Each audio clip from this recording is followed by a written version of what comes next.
তো হুমায়রা রেডি, এখন হুমায়রা চলে যাবে। আচ্ছা মালাপুর, আমি চলে যাব বাসায়। পেয়ারা পেয়ারা মালাপুর। আগের ভিডিওগুলো যারা দেখেছেন তারা তো জানেন আমরা হুমায়রার নুনু মায়ের বাসায় আছি। আর ভিডিওটা তো হুমায়রাই শুরু করে দিল। এখন তো বাড়ি ফেরার পালা, বাসায় চলে যাচ্ছি।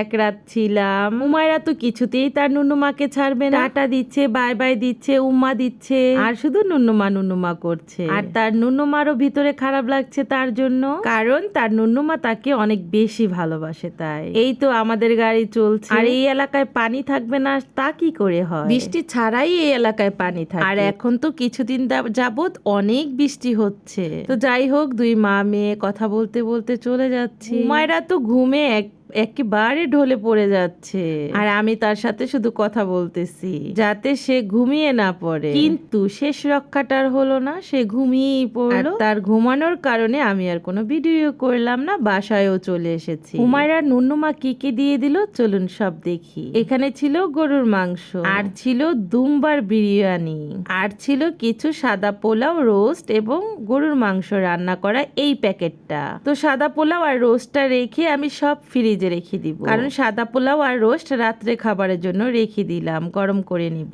আর যেখানে যাই মেয়ে মানুষের গাঠটি তো থাকবে, যেগুলো ফ্রিজের জিনিস ফ্রিজে রেখে দিয়ে আসলাম। এখন চলুন আবার দেখি অন্য ব্যাগে কি আছে, এটার ভিতরে কি গুপ্তধন আছে আসুন তো দেখি। প্রথমে বের হয়েছে কাঁঠালের বিচি, কারণ কাঁঠালের বিচিটা আমার অনেক পছন্দ, এজন্য আপু দিয়ে দিয়েছেন। এখানে আপুর সেই কলমি শাকটা যে নিজের হাতে টুকিয়ে দিয়েছেন আমাদের, ছিল ক্যালাকুস পাতা, ছিল ইলিশ মাছ ভাজা, ঢেঁড়স ভাজি। এগুলো এখন ফ্রিজে রেখে দিব। ব্যাগ তো আরেকটা রয়ে গেল, ওইটার ভিতরে কি আছে চলুন দেখি। এটার ভিতরে আছে একটা কুসুন, যেটা হুমায়রা বলেছে তার বাবু আপু দুবাই ছিল সেখান থেকে নিয়ে এসেছিল এইগুলো। এবার হুমায়রাকে দিয়ে দিল। এখানে ছিল দুইটা তোয়ালে, হুমায়রাকে শরীর মোছার জন্য তার নুনুমা গিফট করলেন। আর ছিল কিছু হুমায়রার ছোট ছোট কিছু জিনিসপত্র, কাপড় চোপড়, আর ছিল একটা বেডশিট, আর দুইটা কুশন কভার ছিল। আপু দুবাই থেকে আসার পরে আমাকে একটা কমফোর্টার দিয়েছিল, আর সেই কমফোর্টারেরই এই চাদর সেটটা ছিল। আপু বলল এটা নিয়ে যাও, সেট হয়ে যাবে,